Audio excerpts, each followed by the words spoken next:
Furthermore, the demand for American cotton and European textile mills underscored the crop's global significance, knitting together economies across continents and fueling the Industrial Revolution in Europe.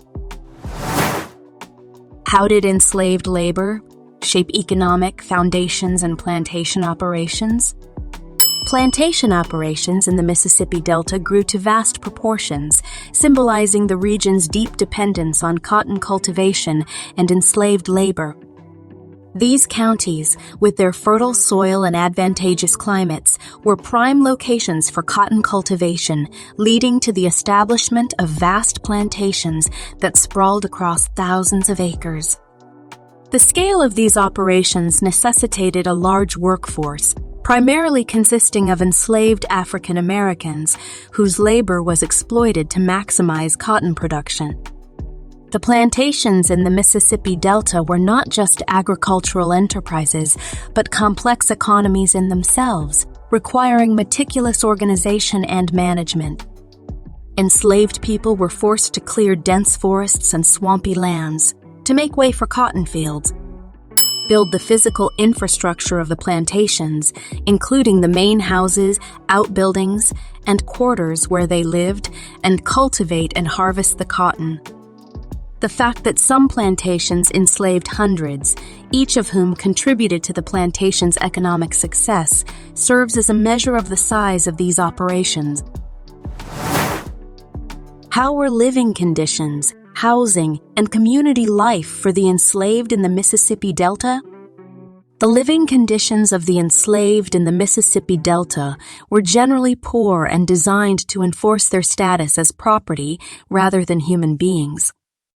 Housing for enslaved typically consisted of small, rudimentary cabins made of logs or rough-hewn lumber with dirt floors, little insulation, and inadequate ventilation. These quarters were often cramped, housing multiple individuals or families in a single room, and lacked basic amenities, contributing to difficult living conditions and health problems. What was the Mississippi Delta's role in building America's wealth? In the 19th century, the Mississippi Delta was the economic heart of America's cotton empire. Its fertile soil and vast plantations created immense wealth for enslavers, northern textile industries, and European markets. Enslaved African Americans were the backbone of this system, forced to clear land, build infrastructure, and work relentlessly in the fields. Where did the wealth from cotton go?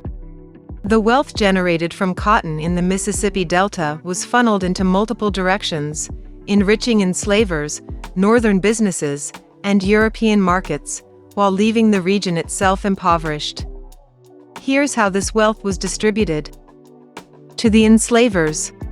Enslavers in the Delta accumulated immense personal wealth. They owned vast plantations and enslaved hundreds of people, profiting directly from their forced labor. The profits enabled them to build luxurious estates, establish generational wealth, and dominate local and regional politics. However, much of this wealth was spent on maintaining their lavish lifestyles or reinvested into the plantation economy, further entrenching the exploitation of enslaved labor. To northern businesses. Cotton was the lifeblood of the American textile industry, which was concentrated in the North. Mills in states like Massachusetts and Rhode Island processed Delta cotton into finished goods, creating booming industrial economies. Northern shipping companies, banks, and insurance firms also profited by financing plantations, insuring enslaved people as property, and transporting cotton to domestic and international markets. That's a wrap, History Seekers. Catch the full story on YouTube. Thanks for watching. Peace and love.